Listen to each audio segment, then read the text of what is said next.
Aquel tiempo que tú dedicas para sentarte allí en casa y ver este programa con Biblia en mano, sin duda es de beneficio y de bendición para tu vida. La palabra de Dios tiene poder para cambiar, para transformar, para revivir, tiene poder para hacer extraordinarias cosas en la vida. Sin embargo, también tiene el poder de iluminar y de mostrarnos el camino de salvación. Gracias por acompañarnos cada semana. Bienvenido a este estudio de la Biblia. Biblia Fácil está comenzando, llama a toda la familia y juntos vamos a comprender el plan que Dios tiene para nuestra vida a través de este último y extraordinario libro de Apocalipsis. Bienvenido una vez más, tú que estás viendo el programa y tú que siempre nos escribes. Yo no voy a mencionar nombres más desde las temporadas anteriores. Hay personas en diferentes lugares de Sudamérica, Centroamérica, Norteamérica, Europa, en todo el mundo, que ven este programa y nos escriben, nos envían allí fotos, nos envían historias, personas que están asistiendo a la iglesia. Ya sabes que nosotros aquí te dejamos la dirección o una dirección en internet para que puedas encontrar una iglesia. Y también si vives en Sudamérica, tú puedes recibir en tus manos de manera física un curso bíblico llamado Biblia Fácil Apocalipsis.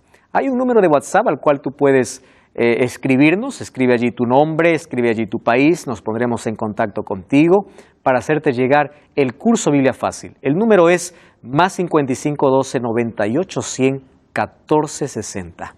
Nosotros estaremos dispuestos para entregarte el material y juntos poder llegar a esta comprensión extraordinaria del libro de Apocalipsis. Grande abrazo una vez más. Tú que estás allí viendo este programa por YouTube o por Internet, aprovecho de que estás allí en Internet para que puedas visitar nuestro blog nuevotiempo.org/Biblia Fácil o también para que puedas allí dar un like a nuestra página y allí seguir todas las publicaciones en Facebook. Allí en Facebook nos puedes encontrar como Biblia Fácil. Así de simple, allí vas a encontrar novedades de cada temporada y algunas cosas que van a fortalecer tu vida. Bienvenido una vez más, un grande abrazo para ti, mi cariño para todas esas lindas personas que semana a semana nos muestran su afecto y nos escriben tantas cosas lindas, por aquellos que están orando por este ministerio y por aquellos que están compartiendo esta palabra que aprenden. Dios les bendiga. Mis amigos, estamos llegando a la parte final, a la recta final de esta temporada. Sin duda, durante varios temas nos hemos emocionado y ha habido todo tipo de sentimiento, ¿verdad? A veces de tristeza, a veces de frustración, a veces de sorpresa, porque es así la Biblia y yo creo que todos aprendemos. El día que creemos que sabemos todo, ese día dejamos de crecer y empezamos a morir. El día cuando la arrogancia y el orgullo llega a nuestro corazón y creemos saberlo todo, esa autosuficiencia no permite que el Espíritu Santo pueda ya seguir iluminando nuestra vida. Por eso nos hemos reunido aquí de diferentes países, diferentes culturas, incluso diferentes religiones, pero con el propósito de poder ver qué tiene Dios para nuestra vida. Aquí estamos para escuchar la voz de Dios, no para crear conceptos, sino para ver qué dice Dios. Y una vez más, bienvenidos y gracias por acompañarnos en esta 10ª temporada. Si bien es cierto, estamos casi terminando el libro y terminando la temporada, pero ya hay cariño entre nosotros, ¿verdad? Hay una amistad linda y como dije algún momento, esa amistad que inició en esta temporada no va a acabar cuando acabe esta temporada, sino que se mantenga y nos mantengamos unidos y firmes en Dios hasta llegar a la temporada que nunca acabará en el cielo, cuando podamos escuchar del propio Cristo las enseñanzas más lindas, aquellos que aquí no pudimos entender en su plenitud. Allá Cristo nos responderá. Vamos a estudiar hoy el capítulo 20 del libro de Apocalipsis, capítulo muy controversial, un capítulo donde hay muchos argumentos, donde hay muchas cosas por aprender. Para abrir la Biblia o para poder leer ese texto, vamos a pedir como siempre la dirección de Dios. Oramos. Querido Dios, gracias por esta oportunidad que tenemos de abrir una vez más tu palabra. Tu palabra nos alimenta, nos fortalece, tu palabra nos da vida y hoy estamos dispuestos, hoy estamos listos para que tu Santo Espíritu una vez más pueda iluminar nuestra mente, pueda traer a nuestro corazón la verdad que necesitamos comprender, nos puedas dar la fortaleza y la fe necesaria para caminar por aquel camino que nos muestras. Toma nuestra vida en tus manos. Bendice a las personas que están viendo este programa por cualquier medio de comunicación, sea por la TV, ya sea por Facebook, por YouTube, por cualquier otro medio. Dales tu bendición. Y en este momento, que tu Santo Espíritu nos asiste y sea nuestro profesor. En el nombre de Jesús. Amén. Uno de los temas más controversiales probablemente sea el milenio. Hay muchos temas controversiales, pero es aquí donde encontramos algunos puntos de vista totalmente diferentes. Apocalipsis capítulo 20. Apocalipsis capítulo 20. Voy a partir con una promesa que Jesús hizo a sus discípulos. San Juan capítulo 14, versículo 1 al 3, dice: no se turbe vuestro corazón, creéis en Dios, o si crees en Dios, cree también en mí. Vamos a buscar ahí el texto. Y esta es una promesa maravillosa que Jesús hizo allí para sus discípulos, solo que se extiende para todo su pueblo. En la casa de mi Padre muchas moradas hay. Si así no fuera, yo os lo hubiera dicho. Voy a preparar ese lugar para ustedes o para vosotros. Y si me voy y os preparo lugar, primera promesa es: yo voy a venir, vendré otra vez, os tomaré a mí mismo, para que donde yo estoy, vosotros también estéis. La promesa de Jesús para sus discípulos fue no solamente darles vida eterna, sino moradas en el cielo. ¿Dónde está el Padre? En el cielo. Voy a la casa de mi Padre, voy a preparar moradas, voy a volver para llevarlos. Esto es claro, ¿verdad? Les voy a llevar. Muy bien. Esa acción, el cumplimiento de esa promesa, de que Dios lleva a su pueblo al cielo después de su segunda venida, se llama milenio. Más cuando hablamos del milenio hay muchos conceptos que nosotros podemos analizar aquí. Por ejemplo, todo el mundo hoy está estresado, ¿verdad? Corriendo de un lado para otro, hay tanto trabajo, hay tanto cansancio, hay agotamiento, y todos quisiéramos descansar. Cuando la Biblia habla de un milenio, está hablando de 1000 años donde no existirá más pecado, más dolor. ¿Por qué? Porque cuando Cristo lleva a su pueblo y los impíos mueren aquí, en el cielo no hay pecado. Entonces, si en el cielo no hay pecado, es tranquilidad. Hay paz, no hay muerte, no hay amenaza, no hay violencia, no hay asaltos, no hay dolor. Entonces esto me gusta leerlo como unas vacaciones para un cristiano. Estoy diciéndolo no como la Biblia lo dice, estoy diciendo un pensamiento mío. Cuando uno dice, ay, ahora sí ya no tengo ningún compromiso, se acabó todo y estoy libre, cuando uno siente que ese peso se fue de encima, y ahora dice, vamos a vacacionar. Uno se olvida de todo el trabajo, compromiso, y uno empieza a disfrutar. Solo que ahora imagínense, disfrutar de esas vacaciones, no solamente de un paraíso, sino también de un lugar donde no hay más pecado. El pecado aún no ha sido erradicado. ¿Por qué? Porque los impíos apenas han muerto con el resplandor y Satanás aún no ha sido destruido. La destrucción de Satanás vamos a ver ahora. Mientras eso, los hijos de Dios, el pueblo redimido, está en el cielo. En Lucas capítulo 19 ya se daba un anuncio cuando dice: oí la gran voz de una multitud como el estruendo de muchas aguas, como la voz de grandes truenos, representación o símbolo de la presencia de Dios siempre, que decía: aleluya, el Señor nuestro Dios Todopoderoso reina. Gocémonos y alegremos y demos gloria, porque ha llegado la boda del Cordero y su esposa se ha preparado. El capítulo 19 nos estaba anunciando: felices los que son invitados a la boda. Ahora, en el capítulo 20 y capítulo 21 se celebra la boda. Primero están con las invitaciones, primero están los llamados, primero están los convidados, está todo servido. Ahora el momento de la unión es cuando Cristo se encuentra con el ser humano, ese abrazo que tendremos allí de Jesús, ese encuentro que tendremos con Jesús, esa unión es el matrimonio. Entonces ahí dice: ahora ha llegado las bodas del Cordero, su esposa está preparado. Aquí está anunciando, y en el capítulo 20, cuando Jesús viene para llevar a su pueblo, se da ese matrimonio que es tomado de una manera simbólica, ¿verdad? Es por la unión después de una larga separación.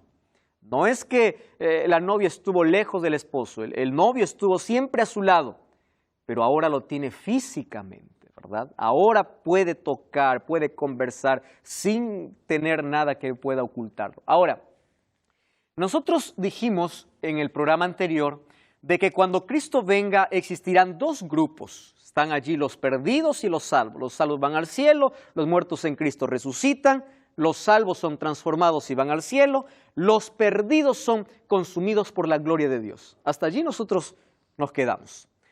Muy bien, cuando dice que los salvos van al cielo, ¿a qué cielo van? Cuando nosotros vemos 2 de Corintios 12, dice Pablo, yo conozco un hombre que no sé si en espíritu, cuando dice en espíritu está diciendo no sé si en visión o físicamente, yo me trasladé.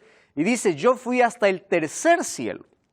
Entonces, cuando se habla de tercer cielo, allí en la carta paulina, encontramos que esos tres cielos, hoy lo podemos conocer como el primer cielo, que es el cielo atmosférico, ¿verdad? Donde vuelan las aves, el cielo hasta donde llegan los aviones, el cielo que nosotros vemos. Cuando decimos, mira al cielo, miramos, vemos las nubes, ¿verdad? Pero eso no es el cielo en sí, eso es una parte, o es conocido como el cielo atmosférico. Luego tenemos ahí el cielo astral, donde están los astros, está mucho más allá, donde el ser humano no puede llegar en un avión, ¿verdad? Donde un ave no puede llegar. Entonces es el cielo de los astros, el cielo astral. Y luego está el trono de Dios. Cuando dice el tercer cielo, está haciendo referencia no al atmosférico, no al astral, sino al trono de Dios, donde Dios dice, yo tengo una casa y tengo moradas para ustedes. Ahora, cuando se habla acerca del milenio, se habla de un día de ajuste de cuentas. Y es interesante, voy a colocar este concepto para luego leer el texto. Vamos a Apocalipsis capítulo 20, ¿está bien? Apocalipsis capítulo 20, vamos a leer versículo 1 hasta el versículo 3, 21 al 3. Dice, yo vi un ángel que descendía del cielo con la llave del abismo. Ustedes recuerdan que la palabra abismo ya se ha repetido muchas veces en Apocalipsis. Por ejemplo, o en la Biblia. La Biblia comienza mencionando el abismo. En Génesis capítulo 1 dice, la tierra estaba desordenada y vacía, estaba hueca, estaba vacía. Había un abismo y el Espíritu de Dios se movía sobre la faz de las aguas. Ahora dice así, entonces tenía una grande cadena en la mano, prendió al dragón. Aquí no necesitamos interpretar porque sabemos de quién se trata, la serpiente antigua, que es el diablo y Satanás. ¿Por qué le pone tantos títulos? Por las diferentes características que tiene, ¿no? Dragón como enemigo, encontramos serpiente antigua como aquella que persuade, como aquella que engaña, diablo que es acusador y Satanás que es adversario. Todos los títulos que tiene el diablo. Entonces dice, y lo ató por 1000 años, lo arrojó al abismo, lo encerró, puso un sello sobre él, para que no engañara más a las naciones. La palabra clave para poder comprender el milenio es esta expresión, no engañara más a las naciones. ¿Qué quiere decir? Que ahora el poder del diablo o la actividad del diablo es engañar. Cuando dice fue atado para no engañar, quiere decir que ahora está suelto. ¿Se entiende eso, verdad? Estar suelto significa engañar. Estar atado significa dejar de engañar. Ahora, ¿por qué dice está atado? Porque ya no tiene a quién engañar. ¿Los redimidos dónde están? En el cielo. ¿Los impíos dónde están? Muertos. ¿Quién tiene para engañar?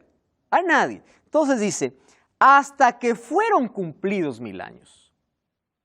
Después de esto debe ser desatado. No es que el ángel viene y lo amarra, ¿verdad? Con una cadena.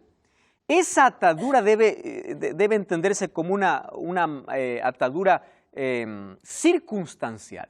Porque si dice que si de desatado engaña, prisionero significa que no puede engañar. Entonces cuando dice, vino con una cadena y ya no puede engañar porque está preso, para el diablo o para Apocalipsis, estar preso significa estar en inactividad porque ya no puede hacer su obra.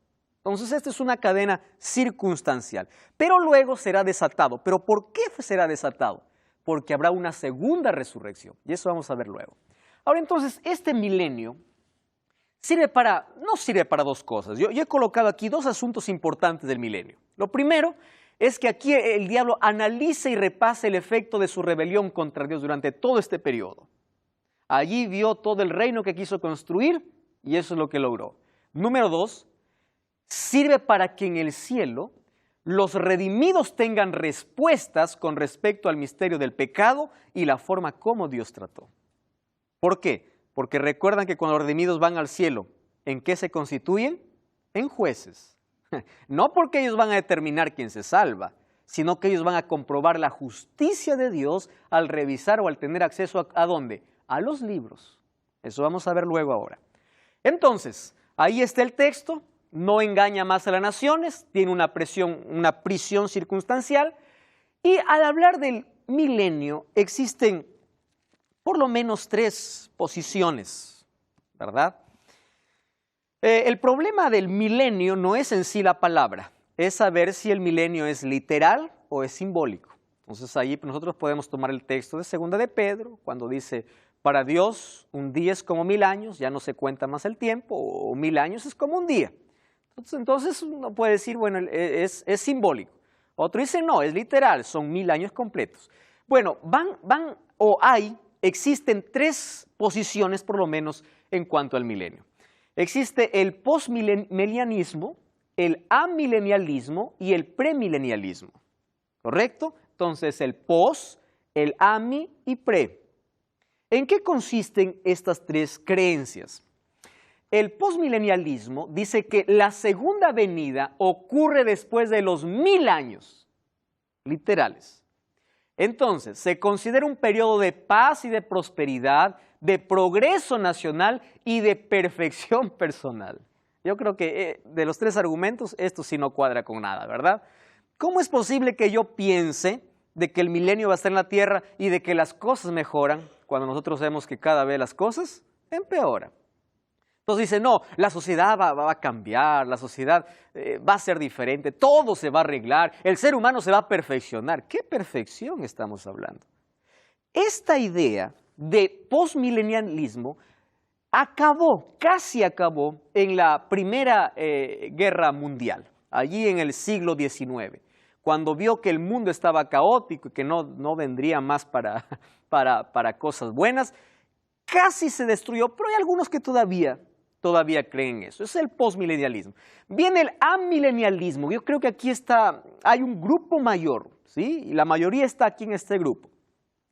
Esta interpretación apareció con Agustín a partir del tercer siglo, año 304 en adelante. Apareció allí con Agustín y dice que el milenio representa el periodo entre la primera y la segunda venida de Cristo. Quiere decir que cuando dice que Satanás fue atado, se piensa de que Satanás fue atado en la cruz, cuando su actividad fue reducida, ya no tenía todo su poder porque Dios lo derrotó, Jesús lo venció.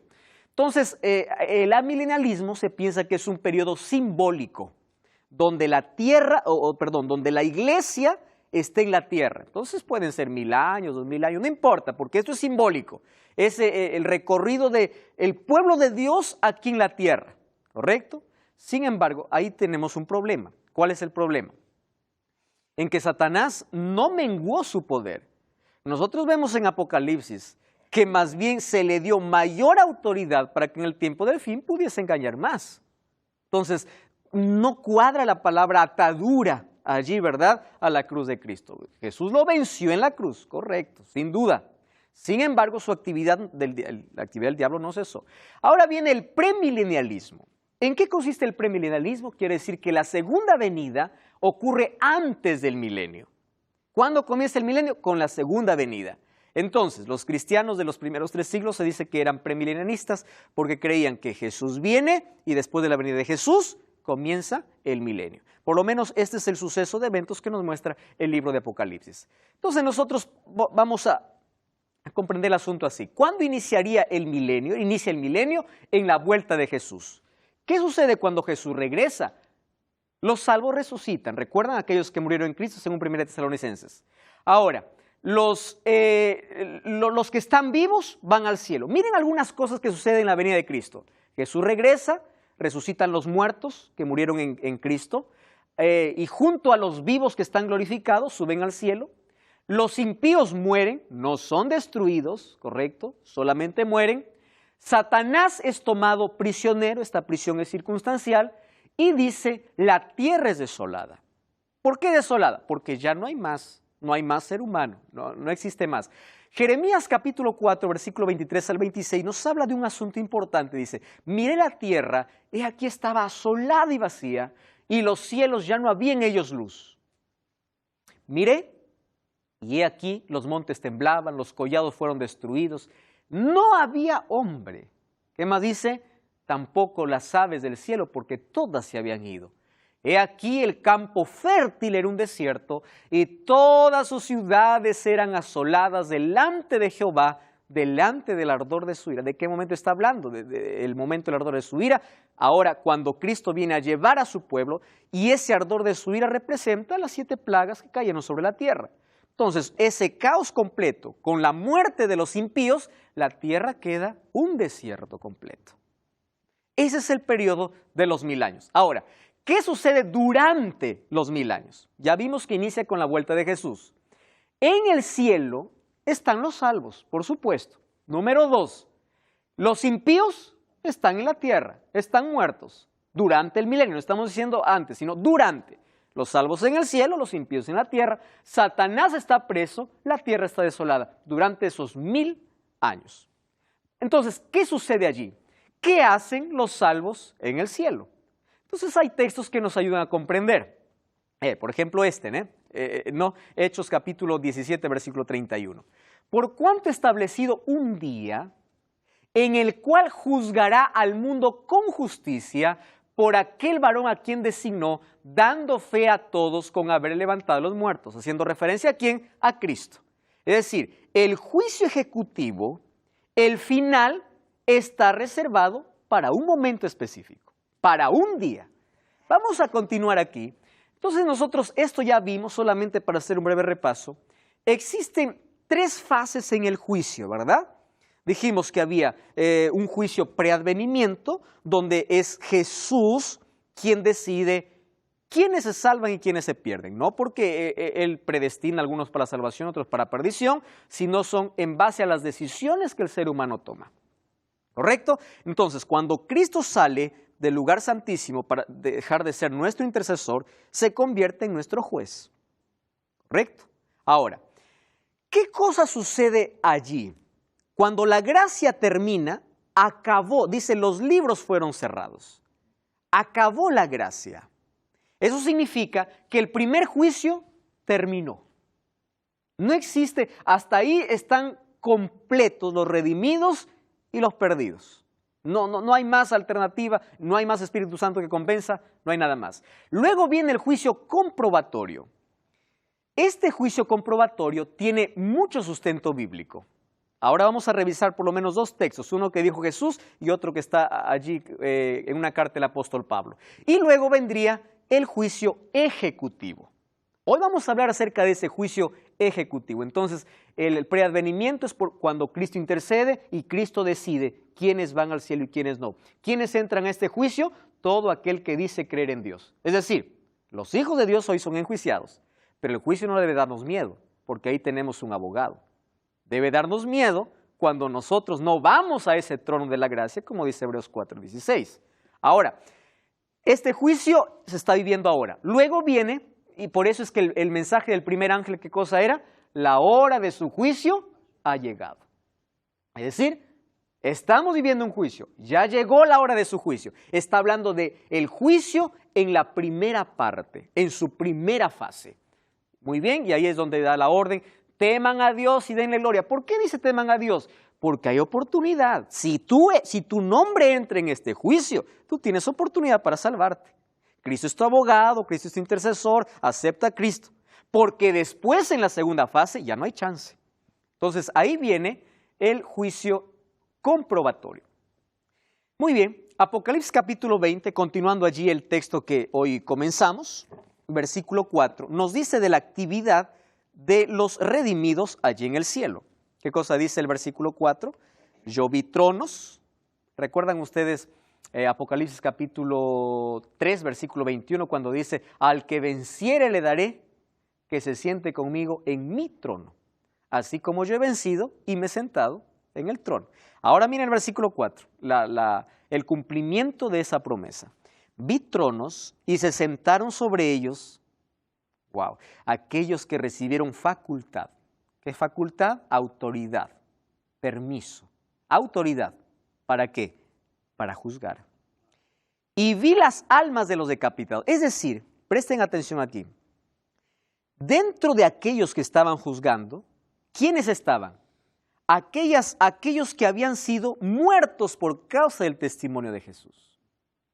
Aquellos que murieron desde hace mucho tiempo se unirán, ¿verdad?, a este pueblo del tiempo del fin. Es decir, aquí está hablando de la iglesia en toda su historia. Ahora, los que no adoraron a la bestia, aquellos que fueron mártires, aquellos que no adoraron a la bestia, ni recibieron su imagen, ni la marca en su frente o en sus manos, dice, vivieron, ¿correcto?, y reinaron con Cristo por 1000 años. Ahora fíjense, vivieron y reinaron. A ellos, ¿qué autoridad se les dio? De juzgar. ¿Qué cosa es lo que ellos tienen que juzgar? Primera de Corintios 6:2. Miren este texto, el apóstol Pablo escribió a los Corintios, Primera de Corintios, capítulo 6, versículo 2 y versículo 3. Allí dice así el texto, ¿no sabéis que los santos, ¿de qué está hablando? Del pueblo de Dios. ¿No sabéis que los santos han de juzgar al mundo? Y si el mundo ha de ser juzgado por vosotros, sois indignos de juzgar asuntos tan pequeños. ¿No sabéis que hemos de juzgar a los ángeles cuanto más a las cosas de esta vida? Dijimos que los redimidos en el cielo, ellos tendrán la capacidad o tendrán la autoridad, esa es la palabra, de poder juzgar. En el libro de Primera de Corintios capítulo 6 ya decía Pablo que nosotros tendríamos autoridad hasta para juzgar a los ángeles. ¿De qué ángeles está hablando? ¿De los seres celestiales? Por supuesto que no. Está hablando de que toda la humanidad sería juzgada, incluyendo aquellos que cayeron del cielo por su desobediencia. Quiere decir, como el cielo estará lleno de sorpresas, porque habrán personas que allí veremos y nos sorprenderemos. Por ejemplo, ¿tú te imaginas la sorpresa de Esteban cuando ve a Pablo? Pablo estaba presente cuando Esteban murió. ¿Y tú cómo llegaste aquí al cielo? Fue por la gracia de Dios, pero Esteban nunca supo de la conversión de él. Nosotros también nos sorprenderemos al ver tantas personas que queremos encontrar y no los encontraremos, y personas que no estarán allá, como el ladrón en la cruz, ¿verdad? El ladrón en la cruz, ¿qué mérito tenía para salvarse? Pues ninguno. 8 palabras le salvaron. Acuérdate de mí cuando vengas. Estaba creyendo en la venida de Cristo. Acuérdate de mí cuando vengas en tu reino. Y Jesús le promete, te aseguro hoy, que tú estarás conmigo en el paraíso. Sí, Nancy. Mi pregunta es la siguiente. Cuando las personas mueren y dicen que están durmiendo, ¿a dónde están durmiendo? En la sepultura. Eclesiastés capítulo 12, versículo 7, tenemos que comprender, o Eclesiastés capítulo 9 también. Los vivos saben que han de morir y los muertos nada saben. Primero, cuando una persona muere, ¿qué cosa sucede? Eclesiastés 12, 7 dice, el polvo vuelve a la tierra y el espíritu vuelve a Dios. ¿Qué es el espíritu? El soplo de vida. ¿Quién es un alma? Un alma no es alguna cosa incorpórea que sale del cuerpo y está deambulando. La mentira del diablo en Génesis capítulo 13 es no moriréis. Quiere decir que el diablo le dijo a Adán o le dijo a Eva, tú no vas a morir. Si mueres te vas a reencarnar. Si mueres vas a salir, vas a ir a la gloria, vas a ir al infierno. Eso es totalmente equivocado. Es una mentira diabólica. Ezequiel capítulo 18, versículo 20 dice, el alma que pecare esa morirá. Ahora, cuando nosotros hablamos acerca de a dónde van los muertos, van a la sepultura. El polvo, porque de polvo fuimos hechos, vuelve a la tierra. ¿Qué vuelve al cielo? El soplo. ¿Es alma? No, soplo. ¿Cuál es el soplo? El aliento de vida. Nosotros venimos respirando y nos vamos exhalando. Eso es lo único que sube, no existe otra cosa. Entonces yo te ilustro de una manera muy práctica para comprender este asunto. Para poder comprender alma, en el término bíblico es ser humano. Entonces, alma es la unión del Espíritu de Dios o del soplo de Dios más el polvo de la tierra. Génesis capítulo 2, versículo 7. Formó un muñeco, sopló, ¿qué cosa dice fue? Un alma, ¿correcto? Un alma viviente. Ahora, es como hacer una caja. En una caja yo tengo dos elementos. Tengo clavos y tengo pedazos de madera. Yo agarro un martillo y empiezo a clavar. Formo una caja. Un día no me gusta la caja, desarmo la caja. Saco las tablas y saco los clavos. ¿A dónde se fue la caja? A ningún lado. La caja dejó de existir. ¿Por qué? Porque separé la madera de los clavos. Cuando uno muere, el polvo de la tierra, el aliento de vida vuelve a Dios. No hay nada que esté sufriendo, nada que esté deambulando. Por eso Deuteronomio capítulo 18 condena, no tengáis comunicación con los muertos, no piensen de que hay alguien que está deambulando. Ahora, no, pastor, yo he visto y he experimentado. No te sorprenda, dice la Biblia, que el diablo puede disfrazarse hasta como ángel de luz. Ahora, miren, ¿qué vamos a hacer en el cielo? Entonces nosotros vamos a juzgar, ¿correcto? Ahora, ¿qué cosa vamos a juzgar? ¿Cuál es el motivo de la perdición de los impíos? ¿Por qué se perdieron? ¿Por qué? Si era tan bueno. ¿O por qué? Si él es malo, ¿qué hace aquí? Ahí entonces, cuando tengamos acceso a los libros, la eternidad se iniciará sin un rastro de duda de la justicia de Dios. Mientras eso, Satanás está atado. ¿Correcto?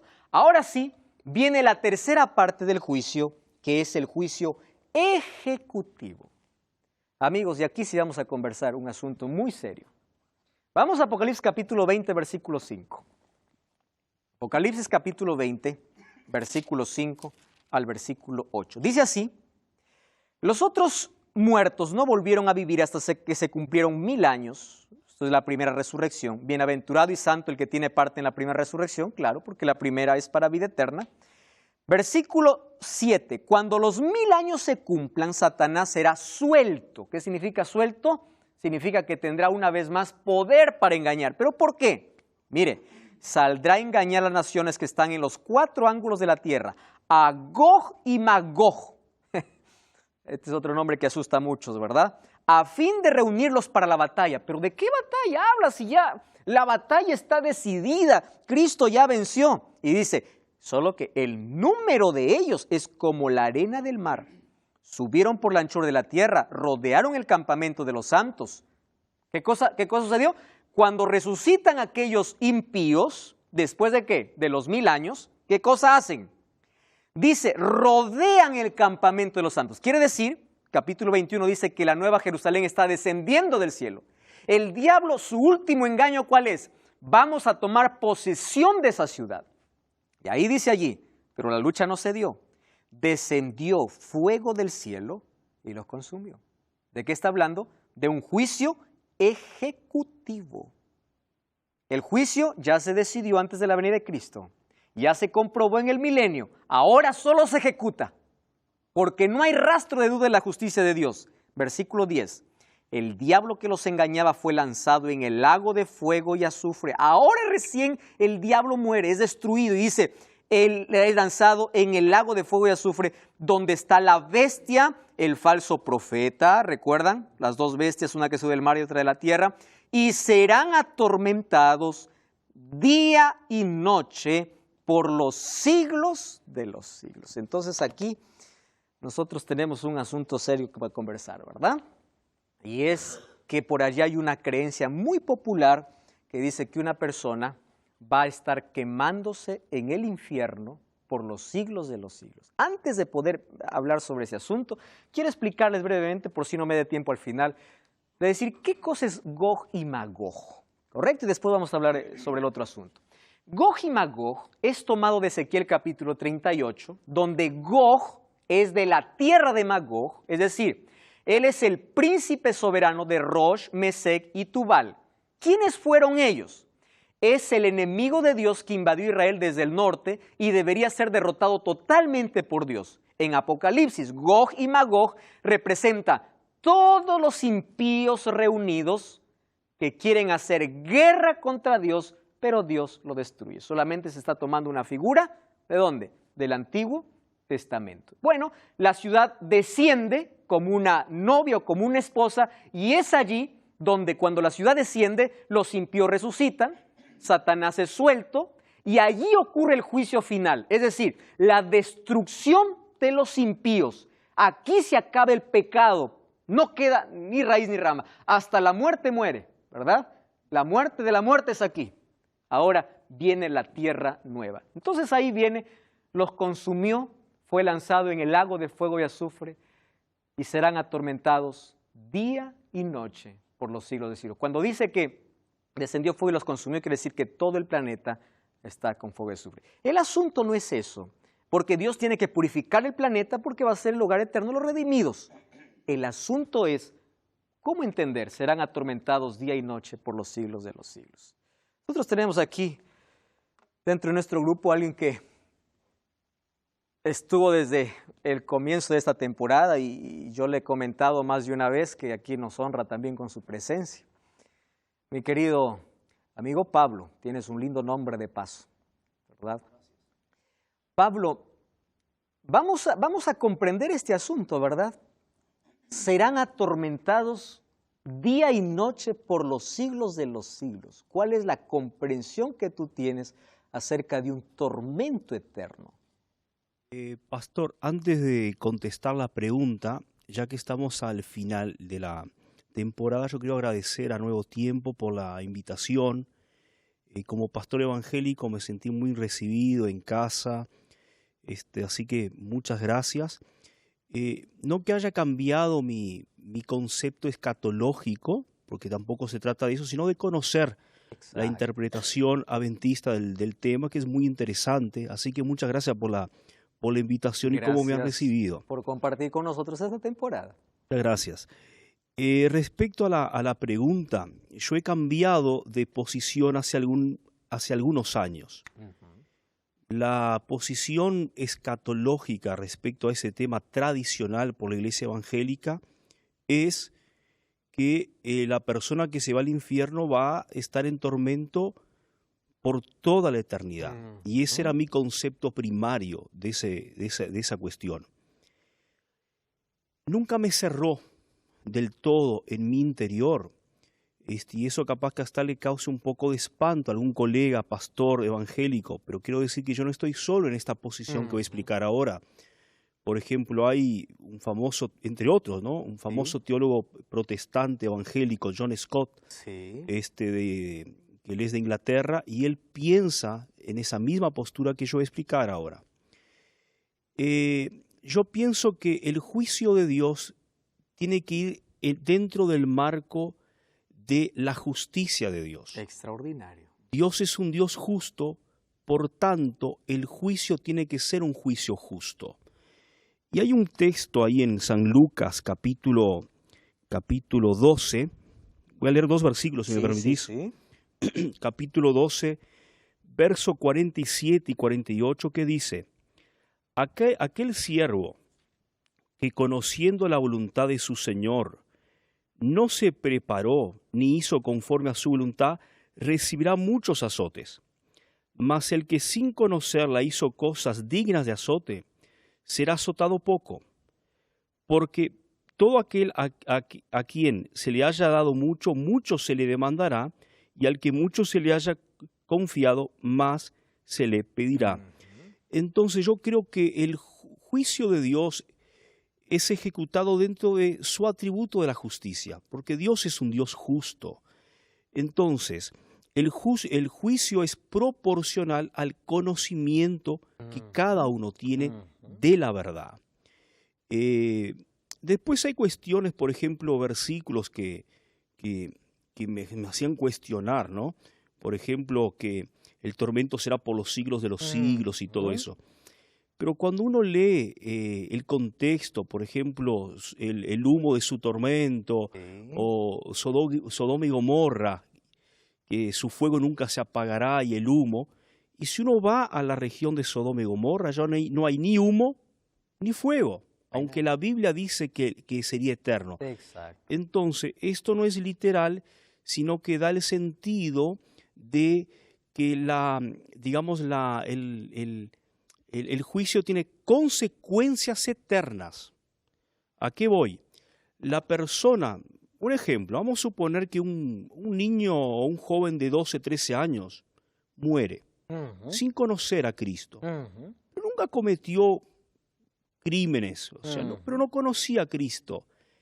Ir al infierno eternamente, junto con Hitler, o sea, la misma, por decir Hitler, ¿no? Sí. Va a ser la misma para uno de 12 o 13 que Hitler. O sea, ¿dónde está la justicia de Dios ahí?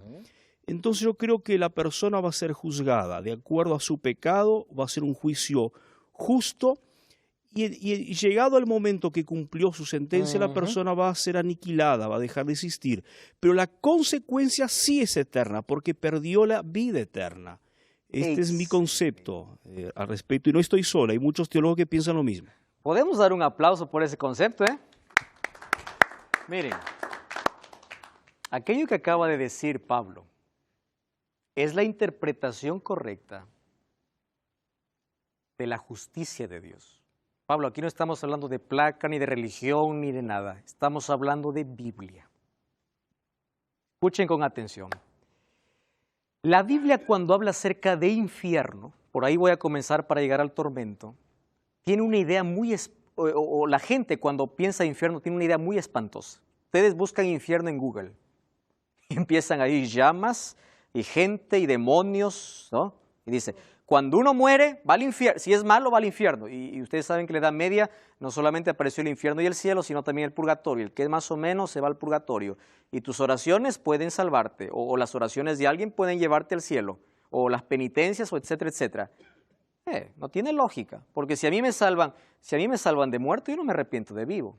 Y nadie va a ir al cielo sin que quiera. Bueno, la Biblia cuando habla de infierno tiene 4 conceptos. El primero es Sheol, que es sepultura. Segundo es Hades, el tercero es Gehenna y el cuarto es Tártaro. Cada uno tiene un significado diferente. Solo que esta expresión de fuego eterno está dentro de ese contexto de infierno de Gehenna. Cuando dice fue echado al horno de fuego, fue echado al infierno y su tormento será eterno. ¿Por qué bajo el concepto de Gehenna? Existía en Jerusalén un lugar que era el lugar de los desperdicios, que era un basural. Y era un lugar que siempre tenía fuego, porque siempre se alimentaba, ¿con qué? Con basura, con desechos. El fuego siempre subía, no había manera. Pero cuando acababa la basura, cuando acababa, bueno, la basura en sí, cuando el fuego lo consumía. ¿Por qué continuaba humeando? Porque cada vez venía más basura.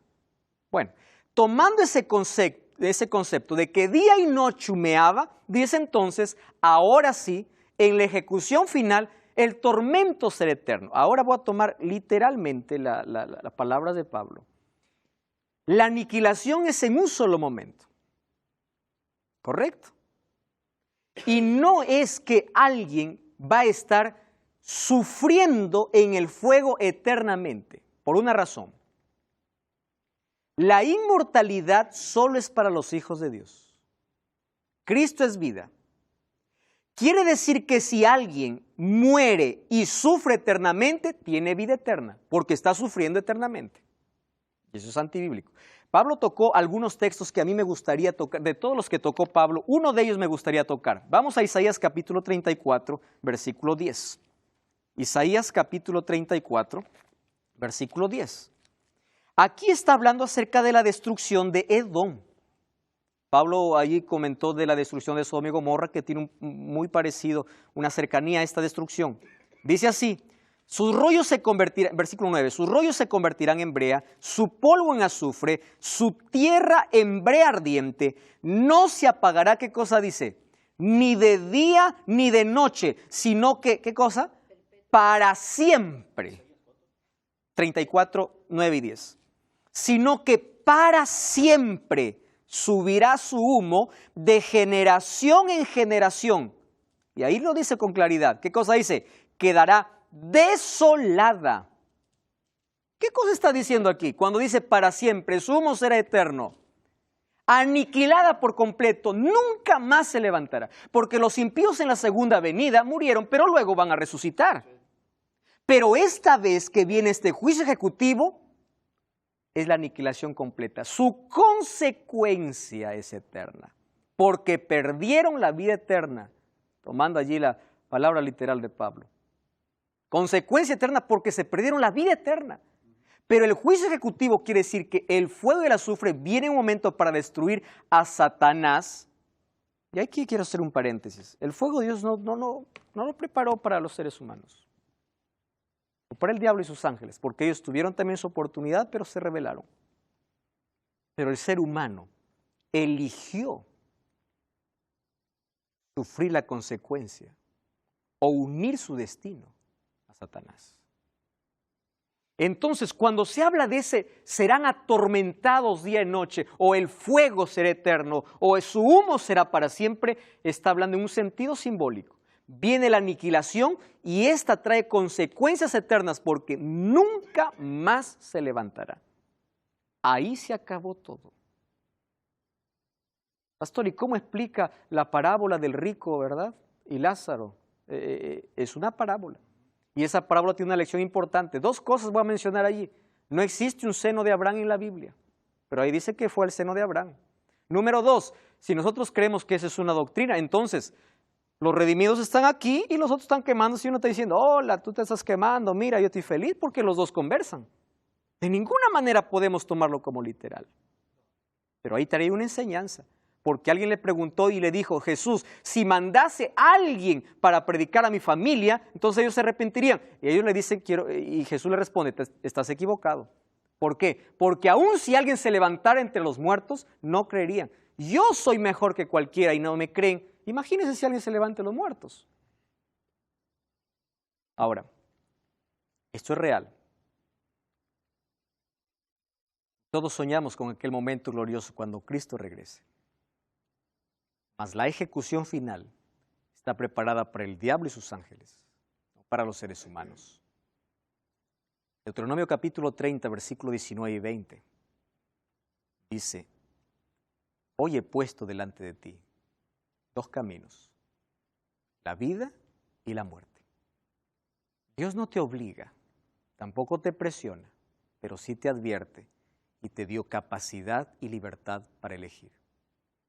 Lo único que te aconseja es, elige la vida. Yo vine aquí para morir por ti, es para que tú vivas eternamente. Dios nos hará inmortales solo cuando nuestros cuerpos sean glorificados y viviremos con Él por la eternidad, porque tendremos acceso al árbol de la vida. Antes no. Mas esa inmortalidad, esa glorificación, esa eternidad está disponible hoy, mediante la gracia de Jesús. Por eso hoy es el momento de aceptar esa gracia. Hoy es el momento de abrazar esa fe. Hoy es el momento de aceptar a Jesús como nuestro Salvador. Cristo murió por ti y no descansará hasta verte feliz. Quiere verte en la eternidad. Nancy me hizo una pregunta interesante. ¿Dónde van los muertos? Van a la sepultura. Aquellos que mueren en Cristo. La muerte es solo un paréntesis de la eternidad. Por eso hoy entrega tu vida. La muerte hoy no es el final de todo. Finalmente todos resucitaremos, algunos en la primera resurrección para ir a vivir con Jesús por la eternidad y otros para recibir el juicio ejecutivo. Yo quiero que tú te prepares hoy para el encuentro con Jesús, para vivir con Cristo por la eternidad. Vamos a orar. Querido Dios, gracias porque tu palabra nos trae esperanza. Gracias porque en ella encontramos salvación. Miramos a Jesús y hoy lo aceptamos como nuestro Salvador. Queremos formar parte de aquel grupo de redimidos, aquellos que están contigo por toda la eternidad. Por eso nuestra decisión hoy es elegir la vida, elegir a Jesús, aceptarlo como Salvador. Queremos servirte, adorarte. Queremos hacer lo que tú nos pides. Toma nuestra vida en gratitud, en el nombre de Jesús.